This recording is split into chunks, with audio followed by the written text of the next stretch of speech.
Peuple lydien, mon peuple, depuis aujourd'hui, je t'aime. Tu es tout pour moi. Tu seras tout, absolument tout. Toutes les choses que je ferai, je les ferai pour toi. Toutes les lois que je promulguerai, je les promulguerai pour toi. Même avoir un enfant, un fils, je ferai un fils pour toi. Il sera ton fils, le fils du peuple lydien. Petite, je voulais devenir un héros. Enfin, une héroïne. Avec une cape et un masque. Mais pas pour faire comme les garçons, hein. Je me disais, les garçons se battent et se blessent, ils sont idiots ou quoi? Moi, je veux me battre pour panser les blessures. Ou quelque chose du genre. Puisque je n'avais personne en qui croire, je croyais en moi, en ma force surhumaine pour combattre. Ursula voulait devenir une héroïne. Avec une cape. Et un masque. Enfin, la cape pas obligatoirement, parce que cette fichue cape n'est vraiment pas pratique, hein. Tableau 1. Comment Tantale a pris conscience qu'il était le seul véritablement inquiet de la pénurie de nourriture? Quoi? C'est tout? C'est finalement tout ce que vous proposez? Bonsoir, Yolanda. Vous n'êtes pas encore couché? Vous auriez dû aller vous coucher. Quand je rentre tard comme ça, je vous ai déjà dit, allez vous coucher. Vous ne réglez rien. Veuillez excuser la brutalité de ma franchise. Vous êtes mes conseillers, vous êtes d'ordinaire très créatifs et productifs, mais il faut que vous reconnaissiez que là, ça ne va pas. Ne me le dites pas encore. Je comprends bien, j'ai bien compris votre principe, votre philosophie, qui consiste à vous lever comme la maîtresse, enfin la patronne, à vous lever comme la patronne et à vous coucher comme la patronne pour avoir le même rythme qu'elle, pour mieux la comprendre et mieux appréhender ses besoins. Je comprends bien, j'ai bien compris. C'est un vice de votre foi, Yolanda. Vous êtes très très généreuse. La foi est-elle suffisante? Je vous choque? Je suis fatigué de donner toujours la priorité aux dieux. Ce corps réclame du rôti, du fromage. Et puis, si je rentre tard, ce n'est pas votre faute, c'est que j'ai un métier très prenant et exigeant en termes d'échéance. La serpillière et l'aspirateur, eux, attendront bien demain que vous vous soyez reposé quelque peu. Pélops. Oh, mon Dieu, mon Dieu, mon Dieu. 5 minutes que tu es là, dedans. Tu ne dois plus en pouvoir, toi qui trembles dans les nuits sans lune. Je suis passé côté ruelle pour rentrer, et devinez qui j'ai vu? Encore le clochard. Enfin, le SDF. Je t'ai fait peur, j'en conviens.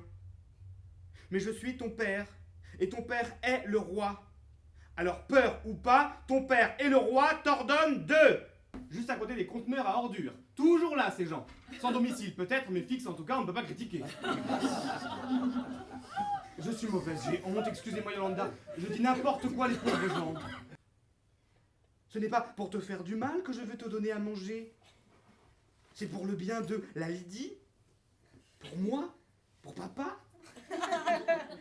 Pour que papa sauve la Lydie. On ne sait pas comment ils font, comment ils mangent, ces gens-là. Il paraît même qu'il y en a qui ont de l'argent, mais ça ne suffit plus pour se loger. Quelle époque? Hein, mon chéri? Eh bien, seul un vrai dialogue avec les dieux de l'Olympe pourra peut-être sensibiliser. Tu comprends, sensibiliser? Rendre sensible, s'intéresser à... Pélops, s'il te plaît, mon chéri, mon fils, sors.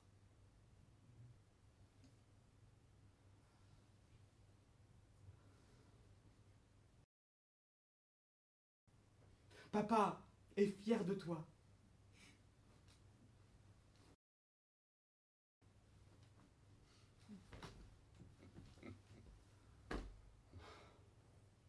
Où ai-je mis mon couteau? Mon Dieu, mon Dieu, mon Dieu! Yolanda, vous avez mis la table encore! Messieurs, vous êtes sans nul doute les meilleurs cuisiniers de la Lydie. Votre savoir-faire fait de vous des artisans hors pair, des artistes de la bouche.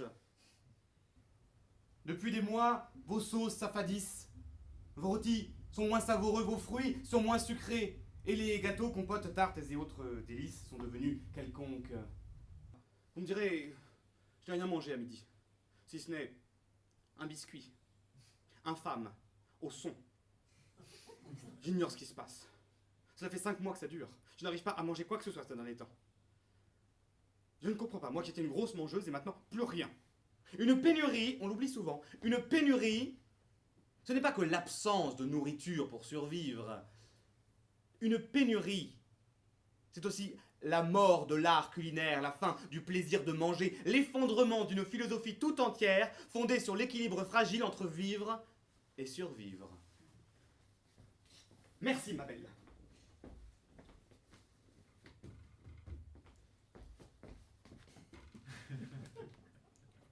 Je suis inquiète, Yolanda.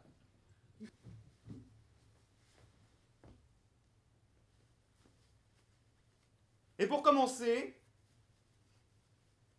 nous allons préparer un ragoût. Vous avez couvert la table de victuailles et pas moyen d'avaler quoi que ce soit. Pourtant, j'aime votre cuisine, Yolanda. Bien sûr, rien à voir avec celle d'un grand chef, mais oui, j'aime quand même votre cuisine, Yolanda. Ce ragoût est particulier, car il est fait avec une viande particulière. Tout cela se gardera bien 2 ou 3 jours au fridge. Et même, peut-être serez-vous obligé de tout jeter. Car je ne sais pas si je remangerai un jour. Bien sûr, je sais que je remangerai un jour, c'est évident, sinon je mourrais. Tableau 2. Ce qu'Ursula a dit au SDF près de chez elle. Bonsoir. Monsieur? C'est bien monsieur? Aujourd'hui, Olympien, si vous acceptez de vous délecter de mes plats, aujourd'hui commence un temps neuf, un chapitre nouveau dans l'histoire de l'humanité. Pas de méprise, je ne vous fais pas d'avance, je suis féministe. Souvent, je passe devant vous en me disant « Mon Dieu, mon Dieu, mon Dieu !» Enfin, je veux dire, je passe devant vous sans me soucier plus que ça de vous. Dorénavant, les dieux de l'Olympe mangeront des plats mijotés, accommodés, assaisonnés.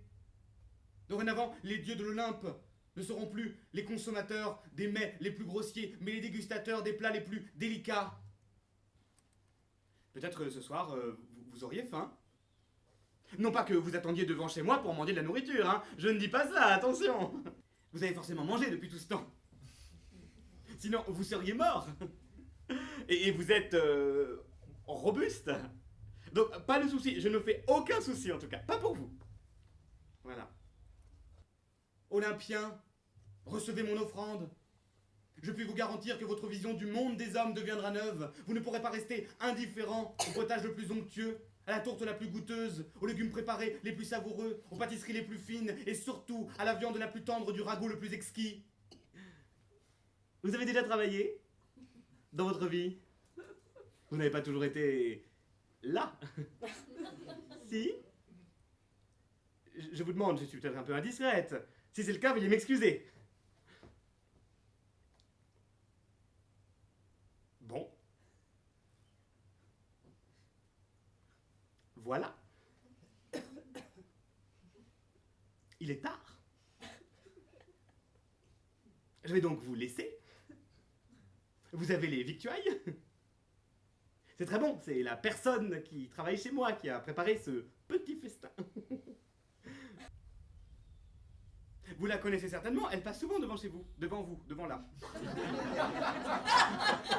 Elle passe, oui, pour aller faire les courses ou pour se promener. Ce festin est pour vous, dieu de l'Olympe, pour nul autre, et jamais plus. Vous ne mangerez sans penser à ce jour avec émotion.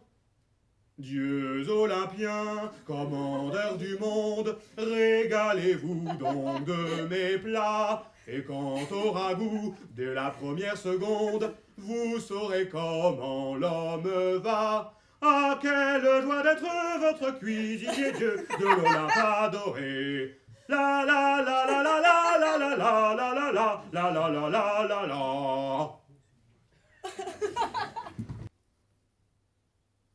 Vous savez quoi, Yolanda? Il a adoré votre cuisine. Je ne sais pas ce que vous mettez dans votre ragoût, ni quelle viande, ni quelle épice, mais les SDF vont devenir vos plus grands admirateurs. Hein.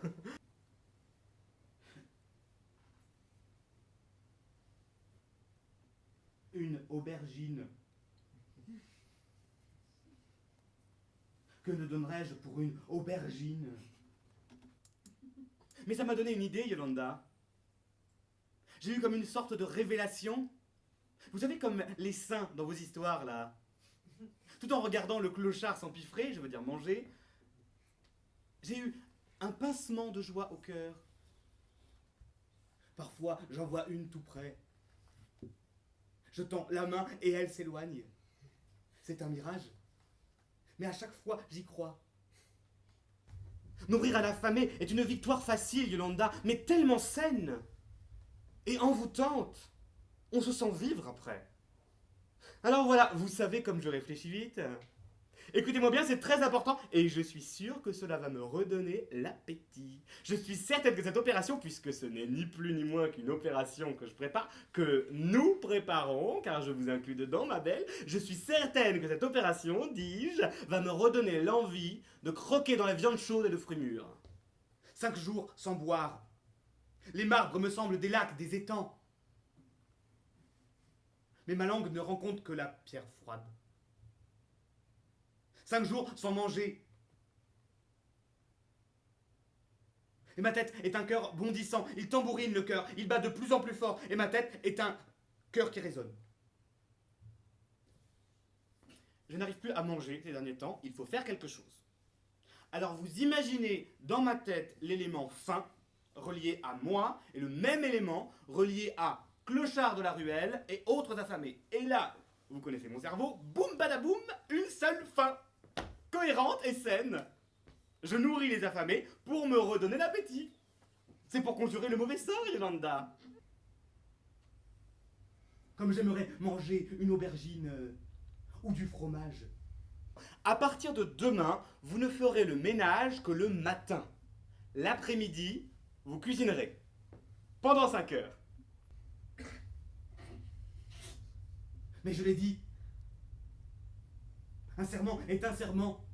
Je ne mangerai rien tant que les dieux n'auront pas sauvé notre peuple. Alors bien sûr, peut-être pas des ragoûts ni des rôtis, mais des pièces de viande cuite, des légumes vapeur, des gâteaux d'enfants.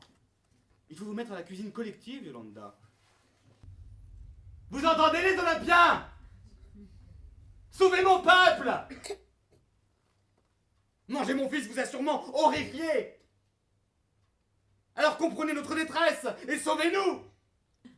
Je dois me trouver un masque, Yolanda, un loup, un genre de cage, quelque chose qui me couvre un peu le visage. Non pas que je ne veuille pas être reconnu, mais je veux rester anonyme tout en étant au contact des gens.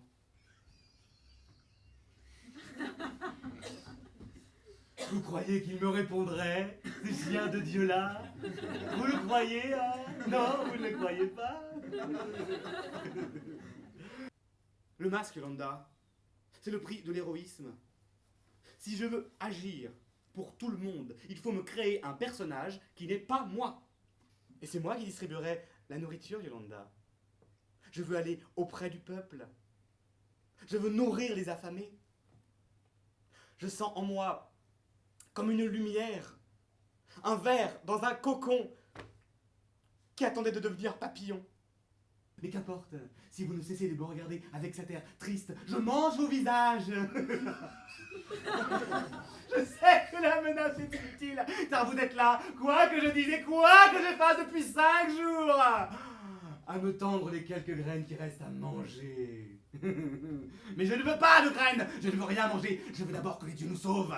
Pourquoi suis-je le seul homme responsable de la Lydie? Je serai la fleur de la faim.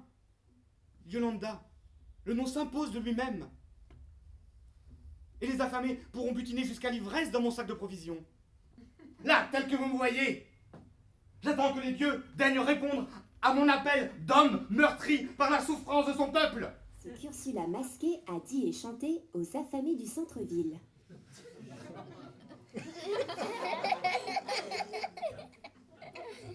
Eh oh! Eh oh! Bonsoir, messieurs, dames.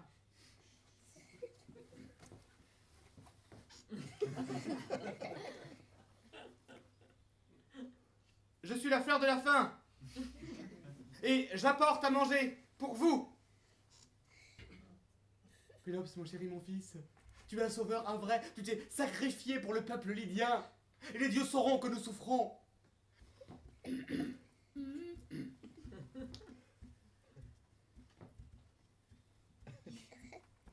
Dans la sombre nuit, je cours les rues et les chemins. Je cherche ton regard quelque peu éperdu, car tu as faim. J'apporte avec moi de quoi manger. C'est 3 fois rien, mais ça évitera que tu ne sois affamé, car tu as faim. Dorénavant, tu peux compter sur ma présence au quotidien, au quotidien. Dis mon nom dès que tu as besoin d'assistance. Fleur de la faim, fleur de la faim. Pourquoi ce regard inquiet, vous 5? Vous me croyez certainement malade ou fou. Mais je ne délire pas. J'ai bien servi mon fils à manger aux dieux en ragoût. L'avenir s'annonce beaucoup plus rose. Et ça c'est bien. Fini le temps où tu voyais le ciel morose, car tu as faim. L'avenir c'est une vie plus belle, et ça c'est bien. Fini le temps où tu fouillais dans les poubelles, tu n'as plus faim. Dorénavant, tu peux compter sur ma présence au quotidien, au quotidien, dis mon nom dès que tu as besoin d'assistance. Fleur de la faim, fleur de la faim. Fleur de la faim, fleur de la faim.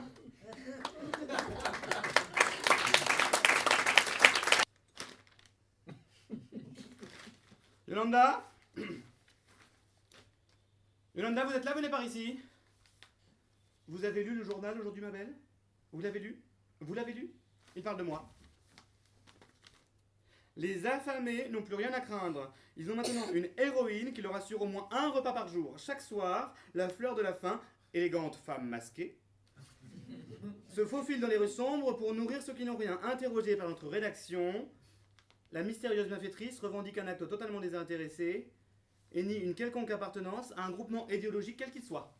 Si vous n'êtes pas une aubergine dont je pourrais me délecter après le sauvetage des dieux, vous ne représentez aucun intérêt pour moi. Attendez. Qui entre?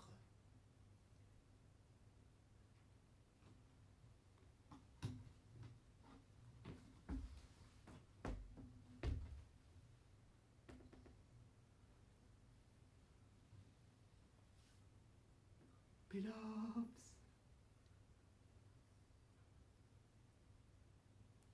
Tu es mort, mon fils, qu'est-ce que tu fais là? J'ai accepté l'interview pour être tranquille. Et ils ont écrit exactement ce que j'aurais demandé. J'ai menti honteusement à ces journalistes. Je leur ai dit que mon action était totalement désintéressée, mais c'est faux, absolument faux. En même temps, je n'allais pas leur dire que je fais cela pour retrouver l'appétit, de quoi aurais-je eu l'air? Je n'en puis plus, ma belle, déjà 5 semaines et je n'en puis plus. Ces escapades nocturnes m'épuisent. Aucune cicatrice, tu es comme avant. C'est quoi cette tache-là? Pourquoi ton épaule est différente? Pourquoi ton épaule est en ivoire? Je peux savoir, Pélops.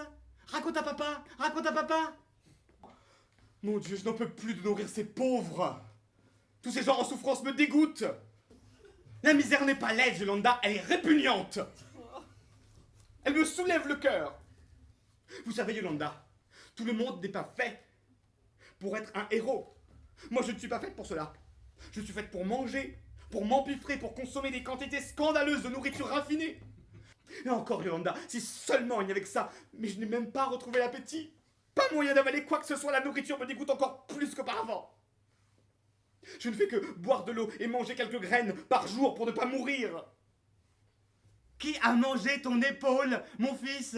Dis à papa, quel dieu, hein? Lequel? Je parie que c'est Déméter. Oh Yolanda, je vous ai embarqué dans une drôle d'affaire. Je vous prie de m'en excuser. Vous me pardonnez, hein, vous me pardonnez?